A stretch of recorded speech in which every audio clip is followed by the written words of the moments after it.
നമസ്കാരം. ഇന്നത്തെ വാർത്തകൾ തത്സമയം ആഴത്തിൽ പരിശോധിക്കുന്ന ലൈവ് ന്യൂസ് ആരംഭിക്കുന്നു. എല്ലാ പ്രേക്ഷകർക്കും സ്വാഗതം. ആദ്യ വാർത്ത, സാഹിത്യകാരന്മാർ ഉൾപ്പെടെ ഉന്നയിക്കുന്ന വിമർശനങ്ങളെ ക്രിയാത്മകമായി ഉൾക്കൊള്ളുമെന്ന് CPIM സംസ്ഥാന സെക്രട്ടറി MV ഗോവിന്ദൻ. അതേസമയം MT വാസുദേവൻ നായർ ഉന്നയിച്ച വിമർശനം CPIMനെ ലക്ഷ്യമിട്ടല്ലെന്നും MV ഗോവിന്ദൻ വാദിച്ചു. AK ആന്റണി മുഖ്യമന്ത്രിയായിരുന്ന കാലത്തെഴുതിയ ലേഖനമാണ് വീണ്ടും വായിച്ചത്. ലോകത്തിന്റെ പൊതുചിത്രമാണതെന്നും പാർട്ടി സെക്രട്ടറി പറഞ്ഞു.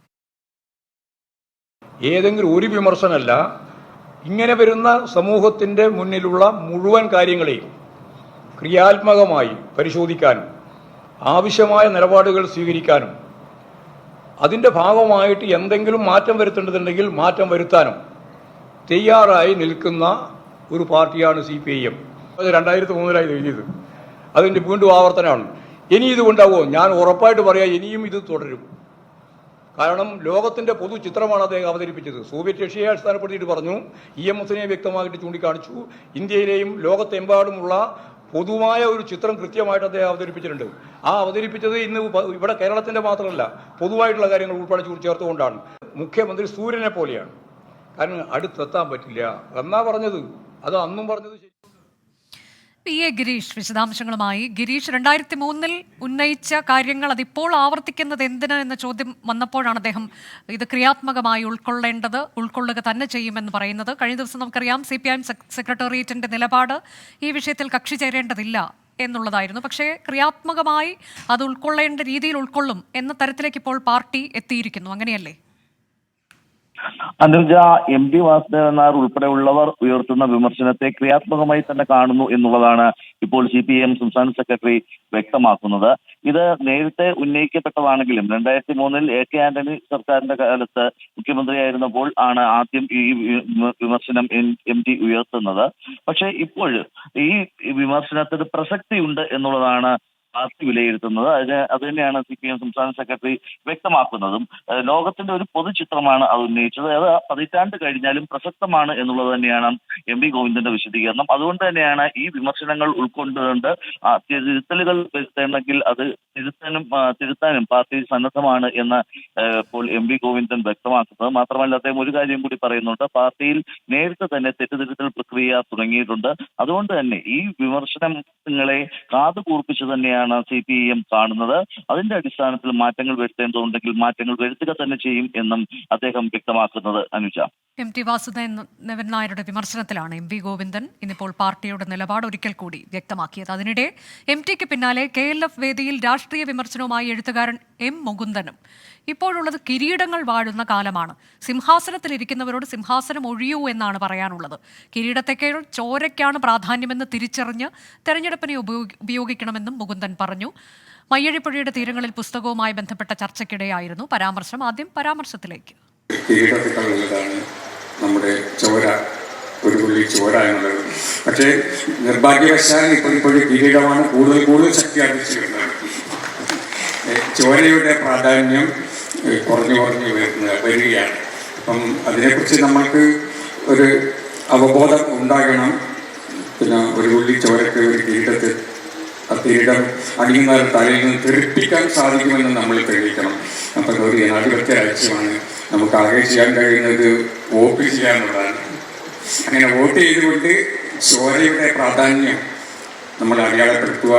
കിരീടം അപ്രസക്തമാണെന്ന് നമ്മൾ സ്ഥാപിക്കുക. അതിന് നമ്മുടെ മുമ്പിലുള്ളത് തെരഞ്ഞെടുപ്പാണ്. തെരഞ്ഞെടുപ്പ് വൈകാതെ വരും. തന്റെ വിമർശനം എല്ലാ ഭരണാധികാരികൾക്കും ബാധകമെന്ന് മുകുന്ദൻ പിന്നീട് വിശദീകരിച്ചു.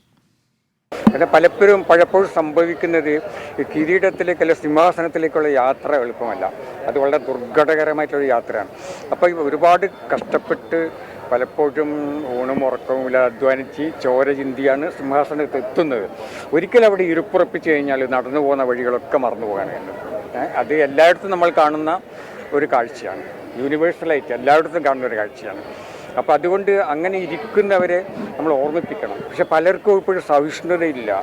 വിമർശിക്കാൻ ആളുകൾ മടിക്കുന്നത് അതുകൊണ്ടാണ്. സക്രിയമായിട്ടുള്ള വിമർശനം നമുക്ക് ആവശ്യമാണ്. അതുണ്ടെങ്കിൽ ജനാധിപത്യം വളരുകയുള്ളൂ. അഭിജിത്ത് മുഴക്കുന്ന വിവരങ്ങളുമായി. അഭിജിത്ത്, KLF വേദി ഇത്തരത്തിലേക്കൊരു സാഹിത്യകാരന്മാരുടെ വിമർശന വേദിയായി മാറുന്നു ഭരണാധികാരികൾക്കെതിരെ എന്നല്ലേ നമ്മളിപ്പോൾ തുടർച്ചയായി ഈ വിമർശനങ്ങളിൽ നിന്നൊക്കെ മനസ്സിലാക്കേണ്ടത്? അതിൽ പേരെടുത്ത് പറയാതെയുള്ള വിമർശനം, പിന്നീട് അത് ആർക്കെതിരെ എന്നുള്ളതിൽ പലതരം വ്യാഖ്യാനങ്ങൾ വരുന്നു. ഇന്ന് M മുകുന്ദൻ രണ്ടാമത് പറയുമ്പോൾ അത് എല്ലാ ഭരണാധികാരികൾക്കുമെതിരെ എന്ന തരത്തിലേക്ക് വീണ്ടും പേരെടുത്ത് പറയാതെ തന്നെയാണ് അദ്ദേഹം അവിടെയും വിശദീകരണം നൽകുന്നത്, അല്ലേ?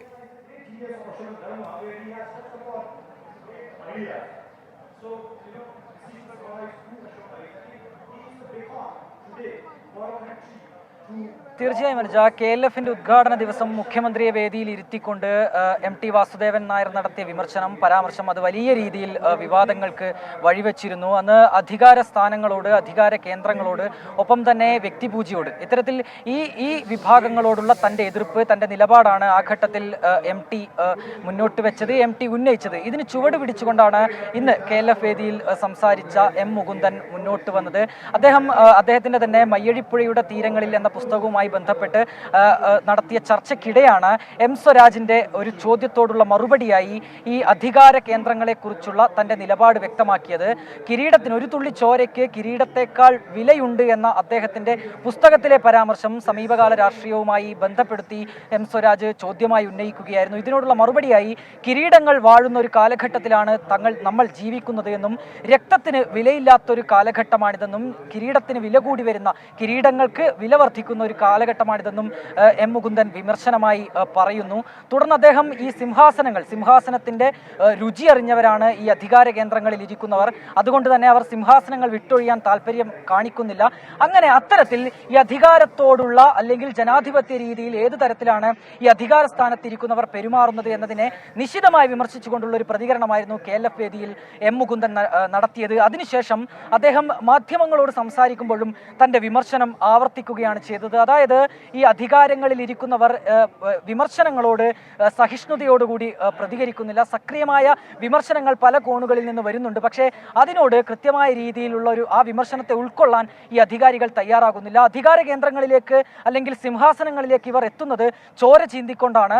പക്ഷേ അത്തരം ദുർഘടമായ രീതിയിൽ അവർ ആ ഒരു അധികാര കേന്ദ്രങ്ങളിലേക്ക് എത്തുന്നുണ്ടെങ്കിൽ കൂടി വന്ന വഴി മറക്കുന്നവരാണ് പലപ്പോഴും ഈ അധികാര കേന്ദ്രങ്ങളിൽ ഇരിക്കുന്നവർ. തുടങ്ങി ഈ അധികാരത്തെ, അല്ലെങ്കിൽ അധികാര രാഷ്ട്രീയത്തെ, അധികാര കേന്ദ്രത്തെയൊക്കെ വളരെ വലിയ രീതിയിൽ വിമർശിക്കുന്ന ഒരു നിലപാടാണ്, അല്ലെങ്കിൽ അത്തരത്തിലുള്ള ഒരു പ്രതികരണമാണ് M മുകുന്ദന്റെ ഭാഗത്തു നിന്ന് ഉണ്ടായത്. ഒപ്പം തന്നെ ഞാൻ നേരത്തെ സൂചിപ്പിച്ചതുപോലെ തന്നെ വ്യക്തിപൂജ അടക്കമുള്ള കാര്യങ്ങളിൽ അദ്ദേഹം തന്റെ നിലപാട് വ്യക്തമാക്കുകയും ചെയ്യുന്നുണ്ട്. ഏതായാലും MT ഉയർത്തിവിട്ട ഒരു വിവാദം, അതിനെ ചുവട് പിടിച്ചുകൊണ്ട് വലിയ രീതിയിൽ അത് ഈ സംസ്ഥാന സർക്കാരിനെതിരെയാണ്, മുഖ്യമന്ത്രി പിണറായി വിജയനെതിരെയാണ് തുടങ്ങിയ ആരോപണങ്ങൾ, അത്തരത്തിലുള്ള വ്യാഖ്യാനങ്ങൾ പല രീതിയിൽ നിന്ന്, പല കോണുകളിൽ നിന്ന് ഉയർന്നു വന്നിരുന്നു. ഏതായാലും അധികാര കേന്ദ്രങ്ങളിൽ ഇരിക്കുന്നവർക്ക് നേരെ, അവരുടെ ജനാധിപത്യ രീതിയോടുള്ള പെരുമാറ്റത്തിനു നേരെ സാഹിത്യകാരന്മാരുടെ ഇടയിൽ നിന്ന് കൂടുതൽ വിമർശനങ്ങൾ ഉയരുകയാണ്. KLFന്റെ വേദി, അല്ലെങ്കിൽ KLF അതിനൊരു വേദിയായി മാറുകയും ചെയ്യുകയാണ് അനുജ. ശരി, ഇന്ന് അത്തരത്തിലൊരു വിമർശനം ഉയർന്നു കേട്ടത് M മുകുന്ദനിൽ നിന്നാണ്. അടുത്ത വാർത്ത, മുഖ്യമന്ത്രിയുടെ മകൾ വീണ വിജയന്റെ എക്സാലോജിക് കമ്പനിക്കെതിരെ കേന്ദ്ര കോർപ്പറേറ്റ് കാര്യ മന്ത്രാലയം മുൻപും നടപടിയെടുത്തു. ചട്ടങ്ങൾ പാലിക്കാതെ കമ്പനി പൂട്ടിയതിന് 2 ലക്ഷം രൂപയാണ് പിഴ ചുമത്തിയത്. എക്സാലോജിക് കമ്പനിയും ഡയറക്ടർ T വീണയും ഓരോ ₹1,00,000 വീതം അടയ്ക്കണമെന്ന ഉത്തരവിന്റെ പകർപ്പ് 24-ന് ലഭിച്ചു. മാസപ്പടി വിവാദത്തിന് പിന്നാലെ കേന്ദ്ര കോർപ്പറേറ്റ് കാര്യ മന്ത്രാലയം പുതിയ അന്വേഷണം പ്രഖ്യാപിച്ചത് തെരഞ്ഞെടുപ്പ് രാഷ്ട്രീയത്തിന്റെ ഭാഗമാണെന്ന് CPIM സംസ്ഥാന സെക്രട്ടറി MV ഗോവിന്ദൻ ആരോപിച്ചു. അല്ല, അന്വേഷണം നടക്കട്ടെ. ഞങ്ങൾക്ക് എന്താ അന്വേഷണം, എന്തെല്ലാം അന്വേഷണം നടന്നിട്ടുണ്ട്. ഇവിടെ ആർക്കാ അതിൻ്റെ മേലെ ഒരു പ്രയാസം? ഇതിപ്പോൾ രാഷ്ട്രീയമായ ഒരു പകപോക്കലിൻ്റെ ഭാഗമായിട്ട് കേന്ദ്ര ഏജൻസികളെ ഉപയോഗപ്പെടുത്തി ഇന്ത്യയിലെ പ്രതിപക്ഷ രാഷ്ട്രീയ പാർട്ടികൾക്കെതിരായിട്ട് കടുത്ത രീതിയിലുള്ള നിലപാടുകൾ സ്വീകരിച്ചുകൊണ്ടിരിക്കുകയാണ്. അതിൽ കോൺഗ്രസ് എടുക്കുന്ന നിലപാടുകൾ സൂക്ഷ്മമായി പരിശോധിച്ചാൽ പല സ്ഥലത്തും നമുക്കെല്ലാം അറിയുന്നത് പോലെ അവസരവാദപരമായ നിലപാടാണ്.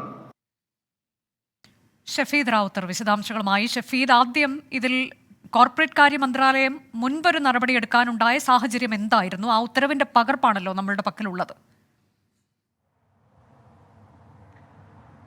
അനുജ, 2021 ഫെബ്രുവരിയിലായിരുന്നു മുഖ്യമന്ത്രിയുടെ മകൾ വീണ വിജയന്റെ എക്സാലോജിക് കമ്പനിക്കെതിരെ ആദ്യം കേന്ദ്ര കോർപ്പറേറ്റ് കാര്യാലയം ഒരു നടപടിയെടുത്തത്. അത് ഇങ്ങനെയായിരുന്നു: 2020 മാർച്ചിൽ കമ്പനി കാര്യ മന്ത്രാലയത്തെ അറിയിക്കാതെ എക്സാലോജിക് കമ്പനി അടച്ചുപൂട്ടി. പിന്നാലെ കേന്ദ്ര കോർപ്പറേറ്റ് കാര്യ മന്ത്രാലയം ഇതുമായി ബന്ധപ്പെട്ടൊരു അന്വേഷണം നടത്തി. അന്വേഷണത്തിൽ ഈ കോവിഡ് ആയതിനാൽ കമ്പനി അടച്ചുപൂട്ടി എന്നായിരുന്നു എക്സാലോജിക്കിന്റെ വിശദീകരണം. എന്നാൽ ചട്ടങ്ങൾ പാലിക്കാതെയാണ് കമ്പനി അടച്ചുപൂട്ടിയത് എന്നുള്ളത് കേന്ദ്ര കോർപ്പറേറ്റ് കാര്യാലയം കണ്ടെത്തി. ഇതോടുകൂടിയാണ് ഈ കമ്പനിക്ക് പിഴ ഈടാക്കാൻ തീരുമാനിച്ചത്. 1 ലക്ഷം രൂപ കമ്പനിക്കും 1 ലക്ഷം രൂപ വീണയ്ക്കും പിഴയിട്ടു. എന്നാൽ കമ്പനി നഷ്ടത്തിലായിരുന്നുവെന്നും അതിനുള്ള മറുപടിയായി എക്സാലോജിക്ക് വിശദീകരണം നൽകുകയും ചെയ്തിരുന്നു. 2020 കമ്പനി പൂട്ടുന്നത് വരെ 7 ലക്ഷം രൂപ നഷ്ടത്തിലായിരുന്നുവെന്നാണ് എക്സാലോജിക്ക് വിശദീകരണമായി നൽകിയത്. കൂടാതെ ഈ 2019, 2020 കമ്പനി പൂട്ടും മുൻപ് 17 ലക്ഷം രൂപയുടെ നഷ്ടമുണ്ടായെന്നും ഈ കമ്പനി ഇതോടൊപ്പം വിശദീകരിച്ചിരുന്നു. അങ്ങനെയുള്ള ഉത്തരവിന്റെ പകർപ്പാണ് ഇപ്പോൾ 24-ന് ലഭിച്ചിരിക്കുന്നത്. ഏതായാലും ഈ പുതിയ അന്വേഷണമടക്കം വലിയ രാഷ്ട്രീയ വിവാദമായി മാറി. മാത്രവുമല്ല, ഈ അന്വേഷണം അത് രാഷ്ട്രീയ പ്രേരിതമാണ് എന്നുള്ള പ്രതിരോധം തീർത്തുകൊണ്ട് CPI-ഉം ഇന്ന് രംഗത്തെത്തുന്ന സാഹചര്യം നമ്മൾ കണ്ടതാണ്. അനുജ, അതെ, അതാണ് ഇപ്പോൾ ഒരിക്കൽ കൂടി ഇന്ന് എം വി ഗോവിന്ദൻ ഈ വിഷയത്തിൽ പ്രതികരിക്കുമ്പോൾ എന്താണ് പറഞ്ഞിട്ടുള്ളത്? നേരത്തെ നമുക്കറിയാം ഈ വിഷയത്തിലെടുത്തിട്ടുള്ള നിലപാട് എന്ത് എന്നത്. ഇക്കുറി ഈ വിഷയത്തിൽ എന്താണ് നിലപാട് CPI-ന്റേത്? ഈ വിവാദമുണ്ടായ ആദ്യ ദിവസം, അതായത് ഇന്നലെ ഇക്കാര്യത്തിൽ പ്രതികരിക്കേണ്ടതില്ല എന്നുള്ള നിലപാടായിരുന്നു CPI-നുള്ളത്. പക്ഷേ ഇന്ന് അതിൽ നിലപാട് വ്യക്തമാക്കുന്നുണ്ട് CPI ഇക്കാര്യത്തിൽ പറയുന്നത് മുൻപും പലതരത്തിലുള്ള അന്വേഷണങ്ങളും ഏജൻസികളും വന്നതാണ്. അവർ അന്വേഷിക്കട്ടെ, അതിൽ ഞങ്ങൾ ഭയക്കുന്നില്ല, തങ്ങൾ ഭയക്കുന്നില്ല എന്നുള്ള നിലപാടാണ് CPI-നുള്ളത്. മാത്രവുമല്ല, ഇത് നിലവിൽ ഇപ്പോൾ പുതിയ നീക്കം, അത് ലോക്സഭാ തെരഞ്ഞെടുപ്പ് അടക്കം മുന്നിൽ കണ്ടുകൊണ്ടുള്ള രാഷ്ട്രീയ നീക്കമാണ്. അതിനെ ആ രീതിയിൽ കണ്ടാൽ മതി എന്നുള്ളതാണ് നിലവിൽ ഇപ്പോൾ CPI-ന്റെ വിലയിരുത്തൽ. ഇന്നലെ CPI സംസ്ഥാന സമിതിയും ഈ വിഷയം ചർച്ച ചെയ്തിരുന്നു. CPI സംസ്ഥാന സമിതി അതിനെ അവഗണിക്കാം എന്നുള്ള ഒരു നിലപാട് അല്ലെങ്കിൽ ഒരു വിലയിരുത്തലാണ് CPI സംസ്ഥാന സമിതിയിൽ ഉണ്ടായത്. പക്ഷേ പ്രതിപക്ഷം അതിനെ കാണുന്നത് അങ്ങനെയല്ല. ലോക്സഭാ തെരഞ്ഞെടുപ്പ് അടക്കം മുന്നിൽ കണ്ടുകൊണ്ട് മാസപ്പടി വിവാദവും കേന്ദ്രത്തിന്റെ അന്വേഷണം അടക്കമുള്ള കാര്യങ്ങളും സജീവ ചർച്ചയാക്കുക എന്നുള്ളത് കോൺഗ്രസും അതേപോലെ തന്നെ BJP-യും ലക്ഷ്യം വെക്കുന്നുണ്ട്. ഇന്ന് കെ മുരളീധരന്റെ അടക്കം പ്രതികരണം ഇതുമായി ബന്ധപ്പെട്ട് വന്നിരുന്നു. കെ മുരളീധരൻ പറഞ്ഞത് കേരളത്തിൽ CPI-യുമായി അന്തർധാര ഉണ്ടാക്കാനുള്ള BJP ശ്രമത്തിന്റെ ഭാഗമാണ് എക്സാലോജിക്കിനെതിരെയുള്ള കേസ് എന്നുള്ളതായിരുന്നു കെ മുരളീധരന്റെ പ്രതികരണം. ആ രീതിയിൽ ആ വിഷയത്തെ ചർച്ചയാക്കുക എന്ന പ്രതിപക്ഷ പാർട്ടികളും നിലവിൽ ഇപ്പോൾ ലക്ഷ്യം വെക്കുന്നുണ്ട്. അനുജ, ശരി, അതാണ് എക്സാലോജിക്കിനെതിരെ മുൻപും നടപടി ഉണ്ടായിട്ടുണ്ട് എന്നുള്ളത്, അതിന്റെ വിവരങ്ങൾ, ഒപ്പം തന്നെ ഈ വിഷയത്തിലുള്ള പാർട്ടി നിലപാട് എന്ത് എന്നതാണ് എം വി ഗോവിന്ദൻ വ്യക്തമാക്കിയത്. രാഹുൽ ഗാന്ധിയുടെ ഭാരത് ജോഡോ ന്യായ് യാത്രയ്ക്ക് അല്പസമയത്തിനകം മണിപ്പൂരിലെ തൗബാലിൽ നിന്ന് തുടക്കമാകും. ഇതിനു മുന്നോടിയായുള്ള പൊതുസമ്മേളനത്തിൽ CPI, തൃണമൂൽ കോൺഗ്രസ് ഉൾപ്പെടെ ഇന്ത്യ സഖ്യത്തിലെ 10 പാർട്ടികളുടെ സംസ്ഥാന നേതാക്കൾ പങ്കെടുക്കുന്നുണ്ട്. BSP സസ്പെൻഡ് ചെയ്ത ഡാനിഷ് അലിയുടെ സാന്നിധ്യവും ശ്രദ്ധേയമാണ്. കോൺഗ്രസ് അധ്യക്ഷൻ മല്ലികാർജ്ജുൻ ഖർഗെ യാത്ര ഫ്ളാഗ് ഓഫ് ചെയ്യും. 15 സംസ്ഥാനങ്ങളിലായി 110 ജില്ലകളിലൂടെ യാത്ര കടന്നുപോകും. 6713 കിലോമീറ്ററാണ് ആകെ സഞ്ചരിക്കുക. മാർച്ച് 20-ന് മുംബൈയിലാണ് സമാപന ചടങ്ങ്. തൗബാലിൽ നിന്ന് നിതിൻ അംബുജൻ തത്സമയ വിവരങ്ങളുമായി. നിതിൻ, മണിക്കൂറുകളോളം വൈകിയിരിക്കുന്നു. ഉച്ചയ്ക്ക് തുടങ്ങുമെന്ന് പറഞ്ഞ യാത്ര രാഹുൽ ഗാന്ധിക്ക് എത്താൻ കഴിഞ്ഞില്ല, അതുകൊണ്ട് ഇപ്പോൾ വൈകിയിരിക്കുന്നു. എപ്പോഴാണ് യാത്ര ഫ്ളാഗ് ഓഫ് ചെയ്യുന്നത് മല്ലികാർജ്ജുൻ ഖർഗെ?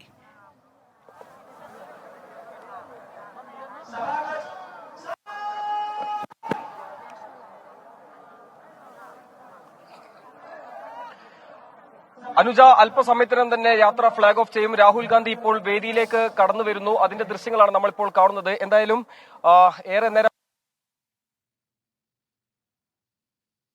പോലും ഡൽഹിയിൽ നിന്ന് പുറപ്പെടാൻ തന്നെ വൈകിയിരുന്നു. അതുകൊണ്ടാണ് ഇപ്പോൾ ഏറെ വൈകിയിരിക്കുന്നത്. എന്തായാലും നമുക്കിപ്പോൾ ദൃശ്യത്തിലേക്ക് കാണുന്നത് രാഹുൽ ഗാന്ധി ഈ വേദിയിലേക്ക് കടന്നു വരുന്നതാണ്. CWC അംഗങ്ങൾ, അതോടൊപ്പം തന്നെ കോൺഗ്രസ് ഭരിക്കുന്ന സംസ്ഥാനങ്ങളിലെ മുഖ്യമന്ത്രിമാർ, നിയമസഭാ കക്ഷി നേതാക്കളടക്കം എല്ലാവരും ഇപ്പോൾ തൗബാലിൽ എത്തിയിട്ടുണ്ട്. അതിനുശേഷം രാഹുൽ ഗാന്ധി ഇവിടെ നിന്ന് പിന്നീട് യാത്ര ആരംഭിക്കും. നേരത്തെ രാഹുൽ ഗാന്ധി ഇവിടെ നിന്ന് നേരെ യുദ്ധസ്മാരകത്തിലേക്കായിരുന്നു പോയിരുന്നത്. 1891 മണിപ്പൂരിൽ നടന്ന യുദ്ധത്തിൽ ഏതാണ്ട് 51 പേരാണ് രക്തസാക്ഷികളായത്. ബ്രിട്ടീഷുകാരുമായി പോരാട്ടം നടത്തിയ 51 പേർ രക്തസാക്ഷികളായി. അവരുടെ ആദരവർത്ത ശേഷമാണ് ഇപ്പോൾ രാഹുൽ ഗാന്ധി തൗബാലിലേക്ക് ഈ ഒരു പൊതുസമ്മേളനം നടത്തുന്ന വേദിയിലേക്ക് വരാനിരിക്കുന്നത്. എന്തായാലും രാഹുൽ ഗാന്ധി സ്വീകരിക്കാനായി നേതാക്കളെല്ലാം തന്നെ തയ്യാറായിട്ടുണ്ട്.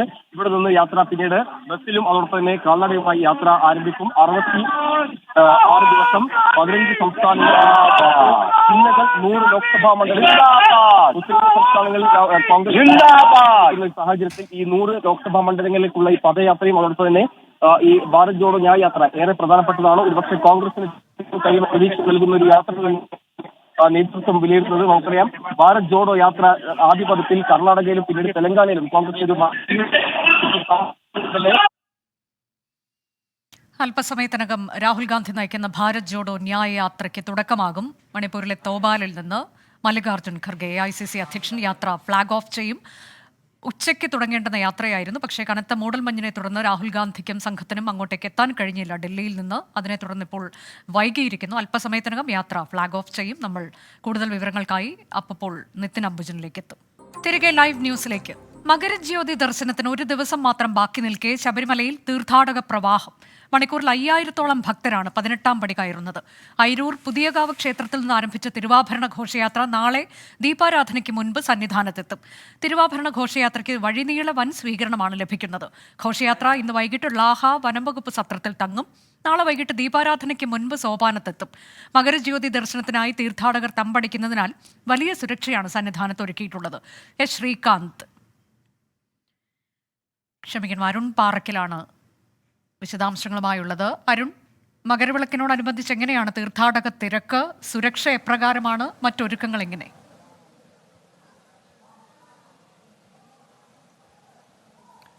അനുജ, സന്നിധാനത്ത് രാവിലെ മുതൽ വലിയ രീതിയിലുള്ള ഒരു തീർത്ഥാടക പ്രവാഹമുണ്ടായിരുന്നു. എന്നാൽ ഉച്ചയ്ക്ക് ശേഷം അതിന് ചെറിയ രീതിയിൽ അയവ് വന്നിട്ടുണ്ട്. ഇതുവരെ 50,000 അയ്യപ്പ ഭക്തരാണ് 18-ാം പടി കയറിയിരിക്കുന്നത്. മണിക്കൂറിൽ 5000-ഓളം അയ്യപ്പ ഭക്തർ 18-ാം പടി കയറുന്ന ഒരു സാഹചര്യം ഉണ്ടായിരുന്നു. ഇപ്പോൾ നമ്മൾ നിൽക്കുന്നത് പാണ്ടിത്താവളത്താണ്. ഇവിടെ 10 വ്യൂ പോയിന്റുകളാണ് നാളത്തെ മകരജ്യോതി ദർശനത്തിനായി ഒരു ദേവസ്വം ബോർഡ് ഒരുക്കിയിരിക്കുന്നത്. ഈ 10 വ്യൂ പോയിന്റുകളിലും പഴുതടച്ച സുരക്ഷയാണ് പോലീസും ദേവസ്വം ബോർഡും വനം വകുപ്പും ഒക്കെ ലക്ഷ്യമിടുന്നത്. ഒരു കാരണവശാലും മറ്റുള്ള അപായങ്ങളോ മറ്റു കാര്യങ്ങളോ ഉണ്ടാവാൻ പാടില്ല എന്നൊരു നിർബന്ധ ബുദ്ധി ദേവസ്വം ബോർഡിനും അതുപോലെ തന്നെ പോലീസിനുമൊക്കെ ഉണ്ട്.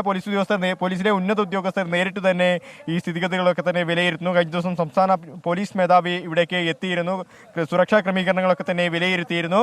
ഇന്നും സമാനമായ രീതിയിൽ ഉന്നത പോലീസ് ഉദ്യോഗസ്ഥർ ഇവിടേക്ക് എത്തി. ADGP ഉൾപ്പെടെയുള്ളവർ ഇവിടേക്ക് എത്തി ഈ സുരക്ഷാ ക്രമീകരണങ്ങളൊക്കെ തന്നെ വിലയിരുത്തിയിട്ടുണ്ട്. നാളെ മകരജ്യോതി ദർശനം ലഭിക്കുന്ന നാളെ 1.5 ലക്ഷം മുതൽ 2 ലക്ഷം വരെയുള്ള തീർത്ഥാടകരാണ് ഇവിടേക്ക് സന്നിധാനത്തേക്ക് എത്തുമെന്നാണ് ദേവസ്വം ബോർഡിന്റെ ഒരു കണക്ക് കൂട്ടലുള്ളത്. അതിന്റെ അടിസ്ഥാനത്തിലാണ് ഈ സുരക്ഷാ ക്രമീകരണങ്ങളൊക്കെ ഉണ്ടാവുക.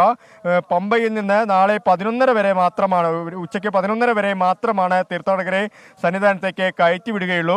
അതിനുശേഷം ഇതിനകത്തേക്ക്, അതായത് സന്നിധാനത്തേക്ക് തീർത്ഥാടകരെ കയറ്റിവിടാൻ അനുമതി ഉണ്ടാവില്ല. എന്തായാലും ഇപ്പോൾ തന്നെ കഴിഞ്ഞ 2 ദിവസങ്ങൾക്ക് മുൻപ് തന്നെ പർണശാലകളൊക്കെ കെട്ടി പാണ്ടിത്താവളത്തും പരിസരത്തുമൊക്കെ തീർത്ഥാടകർ തമ്പടിക്കുന്നു തുടങ്ങി. ഇപ്പോൾ 10,000-കണക്കിന് ആളുകൾ, നമുക്ക് ആ ദൃശ്യങ്ങളിൽ കാണാവുന്ന പോലെ തന്നെ 10,000-കണക്കിന് ആളുകൾ ഇവിടെ പർണശാലയെ കെട്ടി തമ്പടിച്ചിട്ടുണ്ട്. മൊത്തത്തിലൊരു ഭക്തി നിർഭരമായ ഒരു അന്തരീക്ഷമാണ് സന്നിധാനത്ത് ഉള്ളത് എന്ന് വേണം പറയാൻ. എന്തായാലും സോപാനത്തേക്ക് എത്തുന്ന ആളുകളുടെ, അതായത് 18-ാം പടി കയറുന്ന ആളുകളുടെ എണ്ണത്തിൽ കഴിഞ്ഞ ദിവസം നേരിയ കുറവുണ്ടായിരുന്നെങ്കിലും ഇന്ന് ആ കുറവ് നികത്തപ്പെട്ടിരിക്കുന്നു. 50,000-ഓളം ആളുകൾ ഇന്നിപ്പോൾ 18-ാം പടി കയറി കഴിഞ്ഞിരിക്കുന്നു. ഇനി വൈകുന്നേരം ആകുമ്പോഴേക്കും തിരക്ക് വർദ്ധിക്കുമെന്നാണ് മനസ്സിലാക്കാൻ സാധിക്കുന്നത്. നാളെയാണ് തിരുവാഭരണ ഘോഷയാത്ര സന്നിധാനത്തേക്ക് എത്തുക. ദീപാരാധനയ്ക്ക് മുൻപ് അത് സന്നിധാനത്തേക്ക് എത്തും. എന്തായാലും തിരക്ക് വർദ്ധിക്കുന്ന സാഹചര്യം കണക്കിലെടുത്തുള്ള സുരക്ഷാ ക്രമീകരണങ്ങളൊക്കെ തന്നെ ദേവസ്വം ബോർഡും പോലീസും എല്ലാം നടത്തുന്നുണ്ട്. സംയുക്തമായി അവലോകന യോഗങ്ങൾ നിരന്തരമായി ചേരുന്നുണ്ട്. സുരക്ഷാ ക്രമീകരണങ്ങളൊക്കെ തന്നെ വിലയിരുത്തുന്നുണ്ട്. ഉന്നത പോലീസ് ഉദ്യോഗസ്ഥർ ഇവിടെ ക്യാമ്പ് ചെയ്ത് പ്രവർത്തിക്കുന്നു. പമ്പയിൽ നിന്ന് പമ്പ സദ്യ ഇന്ന് ഉച്ചയ്ക്ക് കഴിഞ്ഞിരുന്നു. അതിനുശേഷം പമ്പ വിളക്കുണ്ട്. അത് വൈകുന്നേരത്തോടുകൂടി ഭക്തജനങ്ങൾ ആഘോഷപൂർവ്വം ഈ വിളക്കുകൾ പമ്പാ നദിയിൽ ഒഴുക്കുന്ന ഒരു ചടങ്ങാണ്. അത് പമ്പയിൽ നടക്കുന്നുണ്ട്. ഇന്ന് വൈകുന്നേരത്തോടുകൂടി ദേവസ്വം മന്ത്രി സന്നിധാനത്തേക്ക് എത്തുമെന്നാണ് അറിയിച്ചിരിക്കുന്നത്. നാളെ അവാർഡ് ദാനം ഉൾപ്പെടെയുള്ളവ സന്നിധാനത്ത് നിശ്ചയിച്ചിട്ടുണ്ട് രാവിലെ 9 മണിക്ക്. അതുകൊണ്ട് തന്നെ വൈകുന്നേരത്തോടുകൂടി ദേവസ്വം മന്ത്രി സന്നിധാനത്തേക്ക് എത്തിച്ചേരും. തുടർന്ന് ഈ സുരക്ഷാ ക്രമീകരണങ്ങളും മറ്റ് സ്ഥിതിഗതികളുമൊക്കെ വിലയിരുത്തുമെന്നും അറിയാൻ സാധിക്കുന്നുണ്ട്. എന്തായാലും തിരക്ക് വർദ്ധിച്ചു വരുന്ന ഒരു സാഹചര്യമാണ് നിലവിൽ സന്നിധാനത്തുള്ളത്. 10,000 പർണശാലകൾ കെട്ടി ഇവിടെ ഭക്തി നിർഭരമായ ഒരു അന്തരീക്ഷം ഒരുക്കിയിരിക്കുന്നു. ഇനി നാളെ ഈ പൊന്നമ്പലമേട്ടിൽ മകരജ്യോതി മകരജ്യോതി ദർശിക്കുന്നതിനുള്ള ഒരു ഒരുക്കത്തിലാണ് ഇപ്പോൾ തീർത്ഥാടകരുള്ളത്. അനുജ, ശരി, നാളെയാണ് മകരവിളക്ക്. സുരക്ഷ ശക്തമാക്കിയിട്ടുണ്ട്. ഇന്നിപ്പോൾ വലിയ തീർത്ഥാടക തിരക്ക് അനുഭവപ്പെടുന്നുണ്ട് 18-ാം പടി കയറാൻ എന്നൊക്കെയുള്ള വിവരങ്ങളാണ് ഞങ്ങളുടെ പ്രതിനിധി അരുൺ പാറയ്ക്കൽ നൽകിയത്. BJPക്കെതിരെ രൂക്ഷ വിമർശനവുമായി KCBC. തല്ലും തലോടലും എന്ന തലക്കെട്ടിൽ ദീപിക പത്രത്തിലെഴുതിയ ലേഖനത്തിലാണ് വിമർശനം. ഒരു വശത്ത് വിരുന്നൊരുക്കുകയും മറുവശത്ത് ഭീഷണിപ്പെടുത്തുകയും ചെയ്യുന്നുവെന്ന് KCBC deputy secretary general father Jacob പാലക്കാപ്പള്ളിയുടെ ലേഖനത്തിൽ ചൂണ്ടിക്കാട്ടുന്നു. കേരളത്തിൽ BJPയുടെ ഇരട്ടത്താപ്പ് പൊതുസമൂഹം തിരിച്ചറിയും.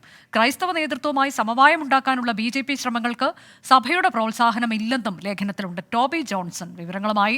ടോബി, നേരത്തെ വിരുന്നിൽ പങ്കെടുത്തതിന്റെ വിമർശനം, അതിന്റെ അലയൊലികളൊന്നും അവസാനിച്ചിട്ടില്ല. അപ്പോഴേക്കാണ് കടുത്ത വിമർശനവുമായി ഇപ്പോൾ മുഖപത്രത്തിൽ ലേഖനം വരുന്നത്.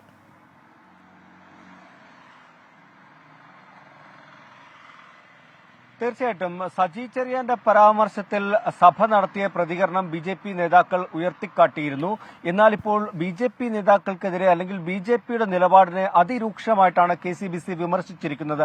അതിലേറ്റവും പ്രധാനപ്പെട്ടത് ക്രൈസ്തവ സഭയ്ക്ക് നേരെ ഉണ്ടാകുന്ന ആക്രമണങ്ങളുടെ അക്രമങ്ങൾ നമുക്കറിയാം. ഇന്ത്യയുടെ വിവിധ മേഖലകളിൽ വലിയ രീതിയിലുള്ള അതിക്രമങ്ങൾ ഉണ്ടാകുന്നുണ്ട് എന്ന് പല കണക്കുകൾ നിരത്തിക്കൊണ്ടാണ് ഈ ലേഖനത്തിൽ പറയുന്നത്. അതുകൊണ്ട് തന്നെ ഇത്തരത്തിലുള്ള അതിക്രമങ്ങൾ ഒരു വശത്തുണ്ടാകുമ്പോഴും ക്രൈസ്തവ വിഭാഗവുമായി സമൂഹവുമായി ചില ബന്ധങ്ങൾ സ്ഥാപിക്കാൻ ബി.ജെ.പി. നേതൃത്വം ശ്രമിക്കുന്നു. അത് തെറ്റിദ്ധരിപ്പിക്കുന്നു. അതായത് അടുത്ത് പ്രവർത്തിക്കുന്നുണ്ട്, ക്രൈസ്തവ നേതൃത്വവുമായി ബി.ജെ.പി. അടുത്ത് നിൽക്കുകയാണ്, അടുക്കുന്നു എന്നുള്ള ചില പ്രചാരണങ്ങൾ നടത്തുന്നു. അത് ശരിയല്ല.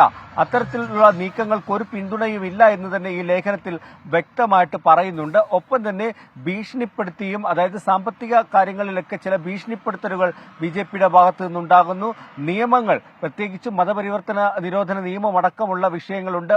ബാലാവകാശ കമ്മീഷനുമായി ബന്ധപ്പെട്ടുള്ള ചില നീക്കങ്ങൾ, ഇത്തരത്തിലുള്ള ഒരു വശത്ത് ഇത്തരത്തിൽ ക്രൈസ്തവ സഭയ്ക്കെതിരെ ചില ആക്രമണങ്ങൾ നടക്കുമ്പോൾ മറുവശത്ത് ഈ ക്രിസ്മസിനും ന്യൂ ഇയറിനുമൊക്കെ ഈസ്റ്ററിനുമൊക്കെ ബന്ധങ്ങൾ സ്ഥാപിക്കുന്നതിന് വേണ്ടി പ്രധാനമന്ത്രി അടക്കമുള്ളവർ എത്തുന്നു എന്നുള്ള വിമർശനമാണ് പറഞ്ഞിരിക്കുന്നത്. ഇതൊരു ഇരട്ടത്താപ്പാണെന്ന് കൃത്യമായി തന്നെ എടുത്തു പറയുന്ന ഒരു സാഹചര്യം കൂടി ഈ ലേഖനത്തിൽ നമുക്ക് കാണാൻ സാധിക്കുന്നുണ്ട്. മണിപ്പൂരിൽ ഗോത്രവർഗ്ഗങ്ങൾ തമ്മിലുണ്ടായ ആ പ്രശ്നത്തിൽ വേട്ടയാടപ്പെട്ടത് ക്രൈസ്തവരാണെന്ന് ഇതിൽ എടുത്തു പറയുന്നുണ്ട്. അതുപോലെ തന്നെ RSSന്റെ മുഖപത്രവും ബി.ജെ.പിയുടെ മുഖപത്രവും ഒക്കെ നിരന്തരമായി ക്രൈസ്തവ വിഭാഗങ്ങൾക്കെതിരെ ആരോപണങ്ങൾ, ലേഖനങ്ങൾ എഴുതുന്നു എന്നതടക്കമുള്ള വിമർശനങ്ങൾ ചൂണ്ടിക്കാട്ടിക്കൊണ്ടാണ് ഈ ലേഖനം വന്നിരിക്കുന്നത്. എന്തായാലും കെ.സി.ബി.സിയുടെ വക്താവ് തന്നെ ഇത്തരത്തിലൊരു അതിരൂക്ഷ വിമർശനം ദീപിക പത്രത്തിലൂടെ എഴുതുന്നത് ലോക്സഭാ തെരഞ്ഞെടുപ്പ് വരുന്നതിന് തൊട്ടു മുൻപാണ് എന്നുള്ളത് കൂടി ശ്രദ്ധേയമായിട്ടുള്ള കാര്യമാണ്. അനുജ, ശരി, ബി.ജെ.പിക്കെതിരെ രൂക്ഷ വിമർശനവുമായാണ് കെ.സി.ബി.സി. രംഗത്തെത്തിയിരിക്കുന്നത്. മുഖപത്രത്തിലല്ല, ദീപിക പത്രത്തിൽ എഴുതിയ ലേഖനത്തിലാണ് അതിരൂക്ഷ വിമർശനമുള്ളത്. നമ്മൾ തിരികെ പോകുന്നത് തൗബാലിലേക്കാണ്. അവിടെ ഭാരത് ജോഡോ ന്യായ് യാത്രയുടെ ഫ്ളാഗ് ഓഫ് ചടങ്ങ് അത് നടക്കുകയാണ്. അതിലേക്ക് തത്സമയം നിതിൻ അംബുജനുണ്ട്. നിതിൻ, യാത്ര ഫ്ളാഗ് ഓഫ് ചെയ്തോ?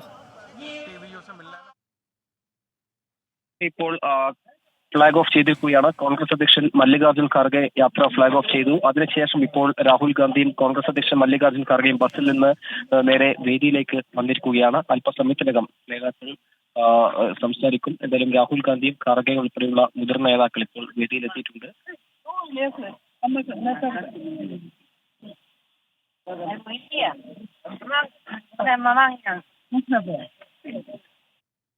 രാഹുൽ ഗാന്ധി നയിക്കുന്ന ഭാരത് ജോഡോ ന്യായ് യാത്ര ഫ്ളാഗ് ഓഫ് ചെയ്തിരിക്കുന്നു AICC അധ്യക്ഷൻ മല്ലികാർജ്ജുൻ ഖർഗെ. അതിനുശേഷം വേദിയിലേക്ക് എത്തിയിരിക്കുന്നു നേതാക്കൾ. അവർ അല്പസമയത്തിനകം സംസാരിക്കും. കോൺഗ്രസിന്റെ മുതിർന്ന നേതാക്കളുണ്ടൊപ്പം ഇന്ത്യ സഖ്യത്തിലെ വിവിധ കക്ഷികളുടെ പ്രതിനിധികളൊക്കെ ഈ യോഗത്തിൽ പങ്കെടുക്കുന്നുണ്ട്. അതിൽ തന്നെ ഏറ്റവും പ്രധാനപ്പെട്ട ഒന്നാണ് ഡാനിഷ് അലിയുടെ സാന്നിധ്യം എന്നുള്ളതാണ്. BSPയിൽ നേരത്തെ അദ്ദേഹത്തെ പുറത്താക്കിയിരുന്നു. കോൺഗ്രസിലേക്ക് ഡാനിഷ് അലി എത്തും എന്നൊക്കെയുള്ള അഭ്യൂഹങ്ങൾക്കിടെയാണ് ഇപ്പോൾ ഡാനിഷ് അലി കൂടി ഈ പരിപാടിയിൽ പങ്കെടുക്കുന്നത്. തൗബാലിലാണ് യാത്രയുടെ ഫ്ളാഗ് ഓഫ്. അവിടെ നിന്നാണ് ഈ പരിപാടി ആരംഭിക്കുന്നത്. ഉച്ചയ്ക്ക് തുടങ്ങും എന്നാണ് നേരത്തെ അറിയിച്ചിരുന്നത്. എന്നാൽ മോശം കാലാവസ്ഥയെ തുടർന്ന് രാഹുൽ ഗാന്ധിയുടെ വിമാനത്തിന് ഡൽഹിയിൽ നിന്ന് പുറപ്പെടാൻ കഴിഞ്ഞിരുന്നില്ല. അതുകൊണ്ടാണ് യാത്ര വൈകിയത്. ഇപ്പോൾ അല്പസമയം മുൻപ് യാത്ര ഫ്ളാഗ് ഓഫ് ചെയ്തു. ഇപ്പോൾ അതിന്റെ പൊതുസമ്മേളനത്തിന്റെ ഭാഗമായുള്ള പരിപാടിയാണ്. അതിന്റെ തത്സമയ ദൃശ്യങ്ങളാണ് കാണുന്നത്. അല്പസമയത്തിനകം നേതാക്കൾ, രാഹുൽ ഗാന്ധി ഉൾപ്പെടെയുള്ള നേതാക്കൾ സംസാരിക്കും. 15 സംസ്ഥാനങ്ങളിലൂടെ 100 ലോക്സഭാ മണ്ഡലങ്ങളിലൂടെയാണ് ഈ യാത്ര കടന്നു പോകുന്നത്. ഭാരത് ജോഡോ യാത്ര കഴിഞ്ഞ തവണ, അതിനുശേഷം ഇപ്പോൾ ഭാരത് ജോഡോ ന്യായ് യാത്ര, ചില ഭരണഘടന സംരക്ഷിക്കുക തുടങ്ങിയ ആവശ്യങ്ങൾ അടക്കം ഉന്നയിച്ചുകൊണ്ടുള്ളൊരു യാത്രയാണ്. മാർച്ച് 20 മുംബൈയിലാണ് യാത്ര സമാപിക്കുന്നത്. ഇപ്പോൾ പരിപാടിയിൽ നിന്നുള്ള തത്സമയ ദൃശ്യങ്ങൾ.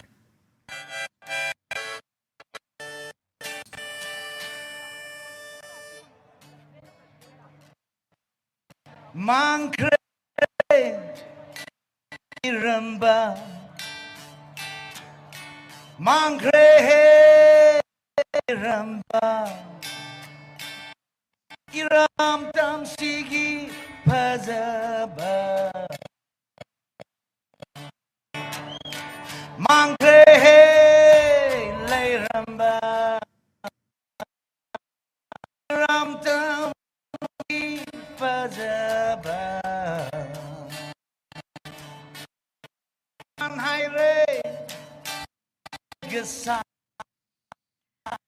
രാഹുൽ ഗാന്ധി നയിക്കുന്ന ഭാരത് ജോഡോ ന്യായ് യാത്ര ഫ്ളാഗ് ഓഫ് ചെയ്തിരിക്കുന്നു AICC അധ്യക്ഷൻ മല്ലികാർജ്ജുൻ ഖർഗെ. പൊതുസമ്മേളനം പുരോഗമിക്കുന്നു. അല്പസമയത്തിനകം രാഹുൽ ഗാന്ധി ഈ സമ്മേളനത്തെ അഭിസംബോധന ചെയ്ത് സംസാരിക്കും. നിതിൻ അംബുജനുണ്ട്. നിതിൻ, യാത്ര ഫ്ലാഗ് ഓഫ് ചെയ്തിരിക്കുന്നു, മറ്റു വിശദാംശങ്ങൾ? ഇപ്പോൾ രാഹുൽ ഗാന്ധി പൊതുസമ്മേളനം നേതാക്കളടക്കം ഇവിടെ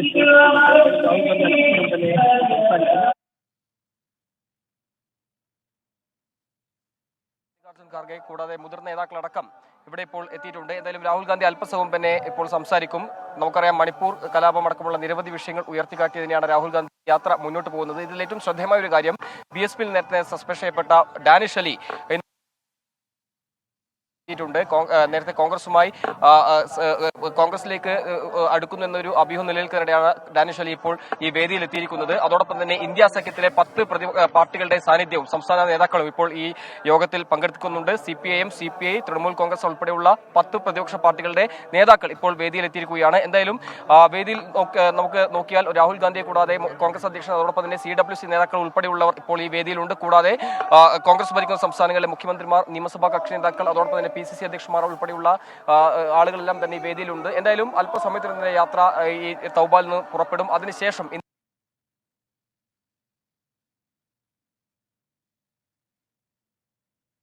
ഭാരത് ജോഡോ ന്യായ യാത്ര അല്പസമയം മുൻപാണ് ഫ്ലാഗ് ഓഫ് ചെയ്തത്.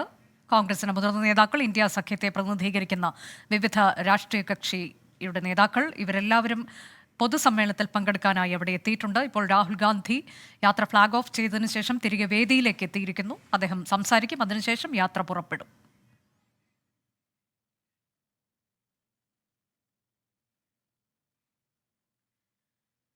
പതിനഞ്ച് സംസ്ഥാനങ്ങളിലൂടെയാണ് യാത്ര കടന്നു പോകുന്നത്. അത് 100 ലോക്സഭാ മണ്ഡലങ്ങളിലൂടെ എന്നതാണ്. ഉത്തർപ്രദേശിലാണ് ഏറ്റവും കൂടുതൽ ദിവസം ഈ യാത്ര ഉത്തർപ്രദേശിലൂടെയാണ് കടന്നു പോകുന്നത്.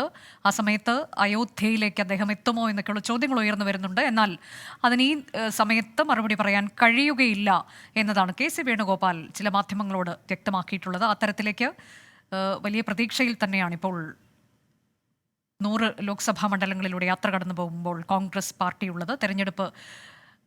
ലോക്സഭാ തെരഞ്ഞെടുപ്പ് നടക്കാനിരിക്കെ രാഹുൽ ഗാന്ധി നയിക്കുന്ന യാത്രയിൽ വലിയ പ്രതീക്ഷ അർപ്പിച്ചിരിക്കുകയാണ്. ചില പ്രധാനപ്പെട്ട കാര്യങ്ങൾ ഉന്നയിച്ചുകൊണ്ട്, ഭരണഘടനയെ സംരക്ഷിക്കുക എന്നതടക്കമുള്ള ആവശ്യങ്ങൾ ഉന്നയിച്ചുകൊണ്ട് നടക്കുന്ന യാത്ര, അതിൽ വലിയ ജനസ്വീകാര്യത ഉണ്ടാകും എന്നുള്ളതാണ് പാർട്ടിയുടെ പ്രതീക്ഷ.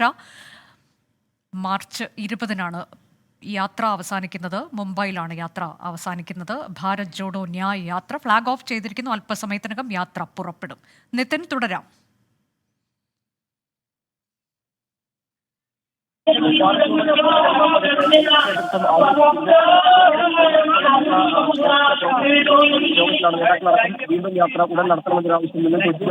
ഭാരത് ജോഡോ യാത്രയുടെ 2ാം പതിപ്പിനായി കോൺഗ്രസ് നേതൃത്വം ആലോചിച്ചിരുന്നു. പക്ഷേ പിന്നീട് കഴിഞ്ഞ തവണ ചേർന്ന കോൺഗ്രസിന്റെ പ്രവർത്തക സമിതി യോഗത്തിലാണ് നേതാക്കളടക്കം വീണ്ടും യാത്ര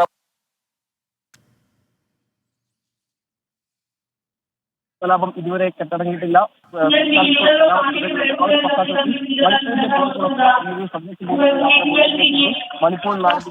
पेंटिंग श्री राहुल जी की मफम मेमेंटो पीबीगनी चंगसलो चंगसलो चंगसलो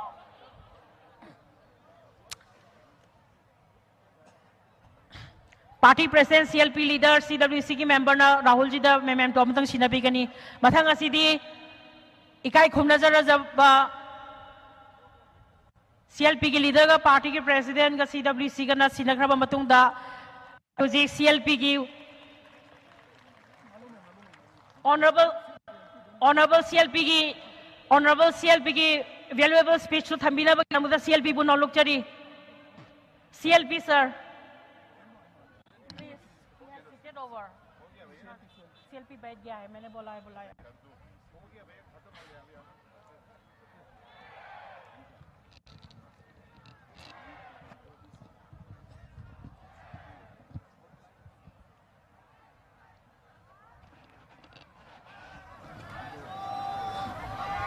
രാഹുൽ ഗാന്ധിയുടെ ഭാരത് ജോഡോ ന്യായ് യാത്ര അല്പസമയം മുൻപാണ് തൗബാലിൽ AICC അധ്യക്ഷൻ മല്ലികാർജ്ജുൻ ഖർഗെ ഫ്ലാഗ് ഓഫ് ചെയ്തത്. ഇപ്പോൾ അതിന്റെ ഉദ്ഘാടന ചടങ്ങ് നടക്കുകയാണ്.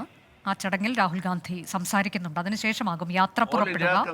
ആ ചടങ്ങിൽ തത്സമയ ദൃശ്യങ്ങളാണ് പ്രേക്ഷകർക്ക് കാണാൻ കഴിയുന്നത്. ഒട്ടേറെ നിബന്ധനകൾ മണിപ്പൂർ സർക്കാർ മുന്നോട്ട് വെച്ചിട്ടുണ്ട്. ഈ സമ്മേളനത്തിൽ പങ്കെടുക്കാൻ കഴിയുന്ന ആളുകൾ എത്രയാകണം, അതുപോലെ അതിൽ മുഴങ്ങുന്ന മുദ്രാവാക്യം എങ്ങനെയായിരിക്കണം, എത്ര സമയം നീളണം പരിപാടി എന്നതടക്കം നിബന്ധനകളൊക്കെ മുന്നോട്ട് വെച്ചിട്ടുണ്ട്. ആ നിബന്ധനകളൊക്കെ പാലിച്ചുകൊണ്ടാകണം ഈ ചടങ്ങ് ഇപ്പോൾ സംഘടിപ്പിച്ചിട്ടുള്ളത്. നേരത്തെ ഇംഫാലിൽ വെച്ച് ചടങ്ങ് നടത്താനായിരുന്നു പാർട്ടിയുടെ തീരുമാനം. എന്നാൽ അതിന് അനുമതി ലഭിക്കാതിരുന്നതിനെ തുടർന്നാണ് തൗബാലിൽ വെച്ച് ഉദ്ഘാടന ചടങ്ങ് നടത്തുന്നത്.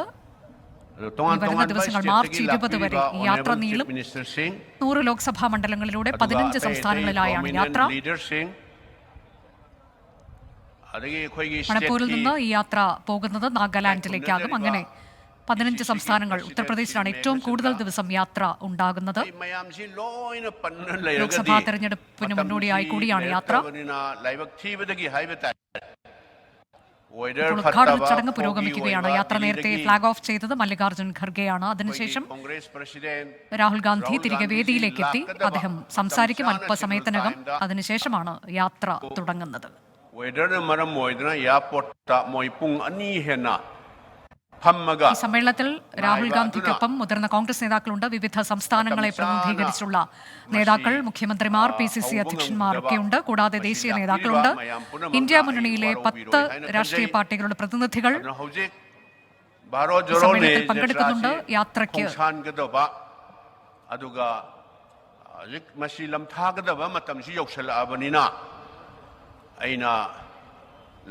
ആഭിമുഖ്യം പ്രകടിപ്പിച്ചുകൊണ്ടാണ് അവർ ഈ പരിപാടിയിൽ പങ്കെടുക്കാൻ എത്തിയിട്ടുള്ളത്. അതിൽ ഏറ്റവും പ്രധാനപ്പെട്ട ഒരു സാന്നിധ്യമായി ഇപ്പോൾ മാറിയിട്ടുള്ളത് ഡാനിഷ് അലിയുടെ സാന്നിധ്യമാണ്. അദ്ദേഹം BSPയുടെ നേതാവായിരുന്നു. BSPയിൽ നിന്ന് അദ്ദേഹത്തെ പുറത്താക്കിയിരുന്നു. അതിനുശേഷം കോൺഗ്രസിലേക്ക് എത്തുമെന്ന അഭ്യൂഹമുണ്ടായിരുന്നു.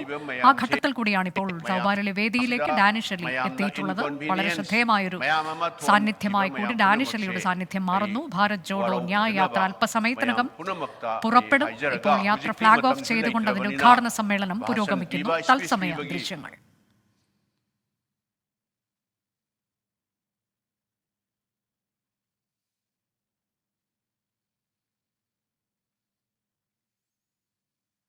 നിതിൻ ഭജൻ തുടരുന്നുണ്ട്. നിതിൻ, ഇതിൽ ഈ യാത്രയുടെ ചടങ്ങുമായി ബന്ധപ്പെട്ട് ചില നിബന്ധനകളൊക്കെ സർക്കാർ മുന്നോട്ട് വെച്ചിട്ടുണ്ടല്ലോ. ആ നിബന്ധനകളൊക്കെ കൃത്യമായി പാലിച്ചുകൊണ്ട് തന്നെയല്ലേ ചടങ്ങ്?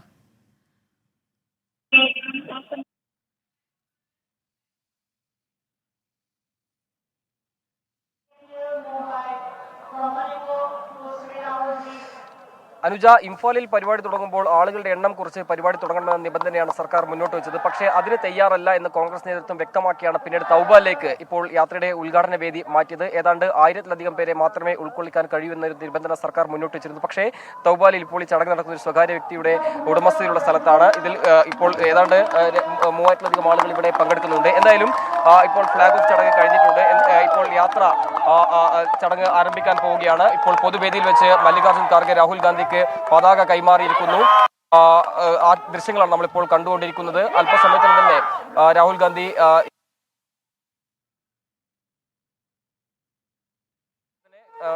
ഡാനിഷ് അലിയുടെ അടക്കം സാന്നിധ്യം ഈ യോഗത്തിലുണ്ട്. കൂടാതെ ഇന്ത്യ സഖ്യ പ്രതിനിധികളുടെ അടക്കം ഈ സാന്നിധ്യമുണ്ട്. യാത്ര ഇന്ന് മണിപ്പൂരിൽ ഏതാണ്ട് 107 കിലോമീറ്റർ സഞ്ചരിക്കും. അതിനുശേഷം ഇന്ന് മണിപ്പൂർ നാഗാലാൻഡ് അതിർത്തിയിലാകും യാത്ര അവസാനിക്കുക. പിന്നീട് നാളെ നാഗാലാൻഡിൽ നിന്ന് യാത്ര ആരംഭിക്കും. 2 ദിവസമാണ് നാഗാലാൻഡിൽ യാത്ര തുടരുക. ഏതാണ്ട് 257 കിലോമീറ്റർ നാഗാലാൻഡ് സഞ്ചരിക്കും. 8 ദിവസം അസമിൽ യാത്രയുണ്ടാകും. 883 കിലോമീറ്ററാണ് അസമിലൂടെ കടന്നു പോകുന്നത്. അസമിലും സമാനമായി തന്നെ ചില നിയന്ത്രണങ്ങൾ സർക്കാർ ഏർപ്പെടുത്തിയിരുന്നു. അനുമതി നിഷേധിക്കുന്ന സാഹചര്യം ഉണ്ടായിരുന്നു. പക്ഷേ അതിനെല്ലാം തന്നെ മറികടന്ന് മുന്നോട്ട് പോകുക എന്ന ലക്ഷ്യം തന്നെയാണ് കോൺഗ്രസ് ഇപ്പോൾ അറിയിച്ചിരിക്കുന്നത്. എന്തായാലും മണിപ്പൂർ കലാപം അടക്കമുള്ള നിരവധി വിഷയങ്ങൾ രാഹുൽ ഗാന്ധി ഈ വേദിയിൽ സംസാരിക്കുമ്പോൾ കേന്ദ്ര സർക്കാരിനെ ഏത് നിലയിലായിരിക്കും അത് പ്രതികരണം മുന്നോട്ട് വരിക എന്ന കാര്യമെല്ലാം തന്നെ ഇനിയുള്ള മണിക്കൂർ നമുക്ക് കാണാം. എന്തായാലും അല്പസമയത്ത് തന്നെ നേതാക്കൾ സംസാരിക്കും. ഇപ്പോൾ കോൺഗ്രസ് അധ്യക്ഷൻ മല്ലികാർജ്ജുൻ ഖാർഗെ ഇപ്പോൾ വേദിയിലെത്തിയിട്ടുണ്ട്. ഇപ്പോൾ സംസാരിക്കുകയാണ് കോൺഗ്രസ് അധ്യക്ഷൻ മല്ലികാർജ്ജുൻ ഖാർഗെ. അതിനുശേഷമാകും രാഹുൽ ഗാന്ധി ഈ പൊതുസമ്മേളനത്തെ അഭിസംബോധന ചെയ്യുക. ഭാരത് ജോഡോ ന്യായ യാത്രയുടെ ഫ്ലാഗ് ഓഫ് കർമ്മം മല്ലികാർജ്ജുൻ ഖർഗെ നിർവഹിച്ചു. അതിനുശേഷം പതാക കൈമാറി ഇപ്പോൾ മല്ലികാർജ്ജുൻ ഖർഗെ സംസാരിക്കാൻ ആരംഭിച്ചിരിക്കുന്നു. തവാലിലെ വേദിയിൽ രാഹുൽ ഗാന്ധിക്കൊപ്പം മുതിർന്ന കോൺഗ്രസ് നേതാക്കളുണ്ട്. ഇന്ത്യ സഖ്യത്തിലെ 10 പാർട്ടികളുടെ നേതാക്കളുമുണ്ട്. നമ്മൾ ഈ വാർത്തയുടെ തത്സമയ വിവരങ്ങളിലേക്ക് എത്തും ചെറിയൊരു ഇടവേള എടുത്തതിനു ശേഷം. തിരികെ ലൈവ് ന്യൂസിലേക്ക്. രാഹുൽ ഗാന്ധി നയിക്കുന്ന ഭാരത് ജോഡോ ന്യായ് യാത്രയ്ക്ക് തുടക്കമായിരിക്കുന്നു. യാത്ര ഫ്ളാഗ് ഓഫ് ചെയ്തു AICC അധ്യക്ഷൻ മല്ലികാർജ്ജുൻ ഖർഗെ. ഇപ്പോൾ അതിന്റെ ഉദ്ഘാടന ചടങ്ങ് പുരോഗമിക്കുന്നു. മല്ലികാർജ്ജുൻ ഖർഗെ സംസാരിക്കുകയാണ്. രാഹുൽ ഗാന്ധി ഉൾപ്പെടെയുള്ള നേതാക്കൾ വേദിയിലുണ്ട്. അവർ സംസാരിക്കും. അതിനുശേഷമാകും യാത്ര പുറപ്പെടുന്നത്. ബൽറാം നെടുങ്ങാടി കൂടിയുണ്ട് തത്സമയ വിവരങ്ങളുമായി. ബൽറാം, ഇതിനു മുൻപ് നടത്തിയ ഭാരത് ജോഡോ യാത്ര തെരഞ്ഞെടുപ്പിൽ കോൺഗ്രസിന് ഗുണം ചെയ്തോ എന്നൊക്കെയുള്ള ചോദ്യങ്ങൾ ഉയർന്നു നിൽക്കെയാണ് അടുത്ത യാത്രയുമായി രാഹുൽ ഗാന്ധി എത്തിയിരിക്കുന്നത്. ഇപ്പോൾ ഇതിൽ കോൺഗ്രസിന്റെ പ്രതീക്ഷ എന്താണ്? അടുത്ത ലോക്സഭാ തെരഞ്ഞെടുപ്പ് ഒരുപക്ഷെ പ്രഖ്യാപിക്കുന്ന സമയത്തൊക്കെ ആകാം ഈ യാത്ര അവസാനിക്കുന്നത് മാർച്ച് 20. അനുജ, ഭാരത് ജോഡോ ന്യായ് യാത്ര ഫ്ളാഗ് ഓഫ് ചെയ്തിരിക്കുന്നു. ഇപ്പോൾ ആ ചടങ്ങ് പുരോഗമിച്ചുകൊണ്ടിരിക്കുകയാണ്. ഈ ഭാരത് ജോഡോ ന്യായ് യാത്രയുടെ അനുജ സൂചിപ്പിച്ച പോലെ തന്നെ ആദ്യ ഭാരത് ജോഡോ യാത്ര അത് രാഷ്ട്രീയ ലക്ഷ്യങ്ങളില്ല എന്നായിരുന്നു രാഹുൽ ഗാന്ധിയും കോൺഗ്രസും പ്രഖ്യാപിച്ചത്. രാജ്യത്തെ ഏകോപനം ലക്ഷ്യം വെച്ചുകൊണ്ടാണ് ഈ യാത്ര എന്നുമാണ് അവകാശപ്പെട്ടത്. എന്നാൽ കർണാടകയിൽ ഉൾപ്പെടെ അത് വലിയ തോതിൽ സ്വാധീനിച്ചു, കോൺഗ്രസിന് രാഷ്ട്രീയമായി ഗുണം ചെയ്തു എന്ന വിലയിരുത്തൽ ഉണ്ടായിരുന്നു. എന്നാൽ പിന്നീടുണ്ടായ സംസ്ഥാന നിയമസഭാ തിരഞ്ഞെടുപ്പുകളിൽ അത് പ്രതിഫലിച്ചില്ല. ലോക്സഭാ തിരഞ്ഞെടുപ്പ് പടിവാതിൽക്കൽ നിൽക്കുകയാണ്.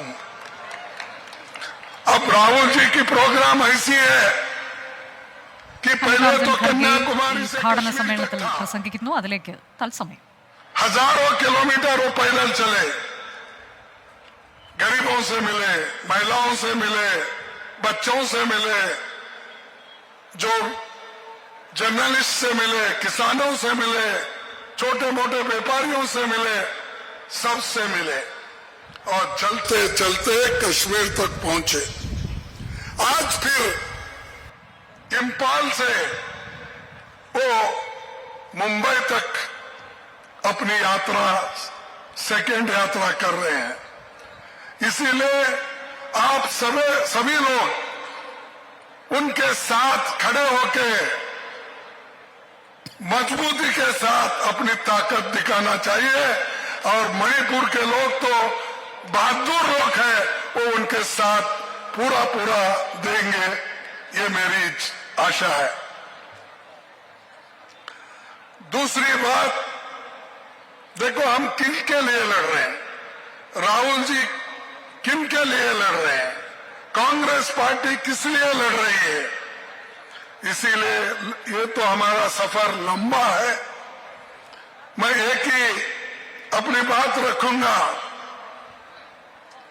इतना पूरा जो उन्होंने बीड़ा उठाया है, एक यहां पर छोटी सी शायरी बोलूंगा जो चंद लोगों को समझ में आएगा और बाकी के लोग भी उसका ट्रांसलेशन करके समझ जाएंगे।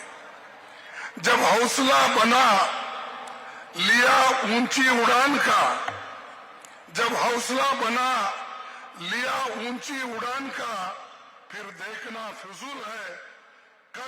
മല്ലികാർജ്ജുൻ ഖർഗെ ഉദ്ഘാടന സമ്മേളനത്തിൽ സംസാരിക്കുകയാണ്. ബൽറാം നെടുങ്ങാടി തുടരുന്നുണ്ട്. ബൽറാം, നേരത്തെ നമ്മൾ പറഞ്ഞു വന്നതുപോലെ കഴിഞ്ഞ തെരഞ്ഞെടുപ്പിന് മുൻപൊക്കെ നടത്തിയ യാത്ര അത് എത്രത്തോളം ഗുണം ചെയ്തു എന്നുള്ള ചോദ്യമുണ്ട്. ഇപ്പോൾ ഈ യാത്രയിൽ ചില പ്രധാനപ്പെട്ട കാര്യങ്ങൾ ഉന്നയിക്കുന്നുണ്ട്, ഭരണഘടന സംരക്ഷിക്കുക എന്നുള്ളതടക്കം. അപ്പോൾ എന്തിനു വേണ്ടിയാണ് ഈ യാത്ര എന്നൊക്കെയുള്ളത്, അത് ജനങ്ങൾക്കത് ബോധ്യപ്പെടും എന്നൊക്കെയുള്ള വലിയ പ്രതീക്ഷയിലാണോ കോൺഗ്രസ്? അനുജ, കോൺഗ്രസ് വലിയ പ്രതീക്ഷയിൽ തന്നെയാണ് ഉള്ളത്.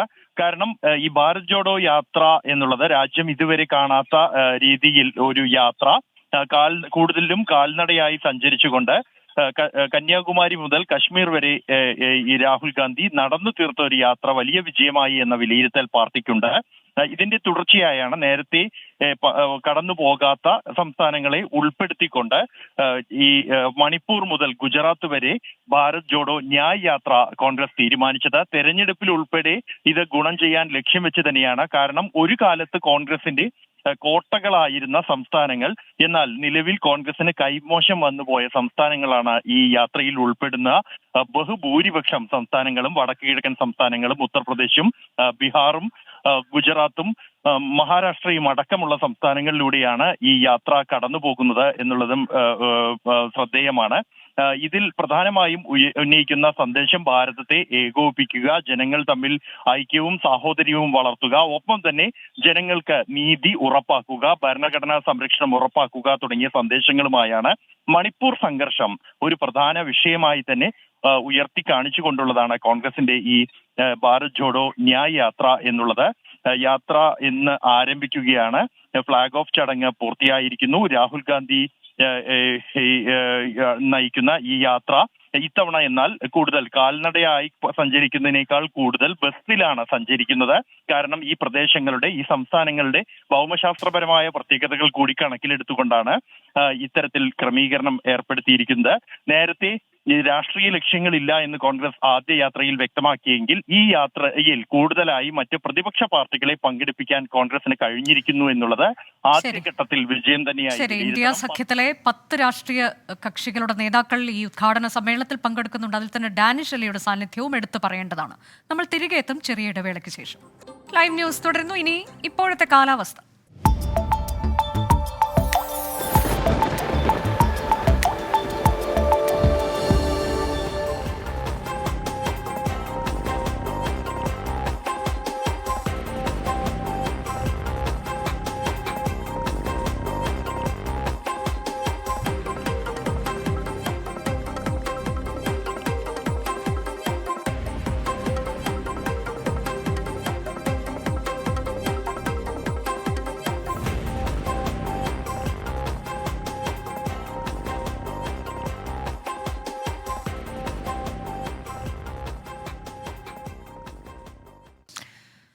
രാഹുൽ ഗാന്ധി നയിക്കുന്ന ഭാരത് ജോഡോ ന്യായ് യാത്രയുടെ ഉദ്ഘാടന സമ്മേളനത്തിൽ ഇപ്പോൾ AICC അധ്യക്ഷൻ മല്ലികാർജ്ജുൻ ഖർഗെ സംസാരിക്കുന്നുണ്ട്. അതിന്റെ തത്സമയ ദൃശ്യങ്ങളിലേക്കാണ്. അല്പസമയം മുൻപാണ് മല്ലികാർജ്ജുൻ ഖർഗെ യാത്ര ഫ്ലാഗ് ഓഫ് ചെയ്തത്. राहुल जी हमारी बात करने के लिए आए हैं, ये आपको महसूस होगा और यहाँ की जो आवश्यकताएं हैं उसके बारे में भी उन्होंने बोलेंगे. यहाँ के यंगस्टर्स को जो एम्प्लॉयमेंट नहीं, यहाँ के स्पोर्ट्स पर्सन को कहीं भी जगह नहीं है और उनके ट्रेनिंग खत्म हो रहे हैं, बच्चों की पढ़ाई खत्म हो रही है, इसके बारे में सरकार कोई नहीं सोच रही. सेंट्रल गवर्नमेंट इसके बारे में कोई उनकी सोच नहीं है. बच्चों के आधे ट्रेनिंग खत्म हो गए, आधा ट्रेनिंग रहा है, वो भी आज बहुत बड़ी दुख की बात है. और हम यह हमेशा नॉन वायलेंस पीस चाहते हैं, इसीलिए तो हम हमेशा शांति के लिए लड़ते हुए आए और आगे भी शांति से ही देश में लड़ेंगे. और एक खास बात है कि जो राज्य मिले हैं, मैं 1963 में जो नागालैंड का स्टेटहुड मिला वो नेहरू जी के जमाने में मिला. 1972 में मणिपुर, मेघालय, त्रिपुरा को पूर्ण राज्य का हक मिला, वो भी कांग्रेस के जमाने में और इंदिरा गांधी जी के जमाने में मिला है. राजीव जी के काल में मिजोरम और अरुणाचल प्रदेश का उन्होंने इंडिपेंडेंसी स्टेटहुड उन्होंने दिया. यह सब प्रोजेक्ट्स या रेलवे का हो, हेल्थ का हो. 6 ലോക്സഭാ മണ്ഡലങ്ങളിലൂടെ കടന്നു പോകുന്ന രാഹുൽ ഗാന്ധി നയിക്കുന്ന ഭാരത് ജോഡോ ന്യായ് യാത്രയ്ക്ക് തുടക്കമായിരിക്കുന്നു. യാത്ര അല്പസമയം മുൻപാണ് AICC അധ്യക്ഷൻ ഫ്ലാഗ് ഓഫ് ചെയ്തത്. ഇപ്പോൾ ഉദ്ഘാടന സമ്മേളനം പുരോഗമിക്കുന്നു. അതിനുശേഷം യാത്ര പുറപ്പെടും. ഇന്ന് മണിപ്പൂരിൽ നിന്നാണ് യാത്ര പുറപ്പെടുന്നത്. അതിനുശേഷം നാഗാലാൻഡിലേക്ക് പ്രവേശിക്കും, പിന്നീട് അസം.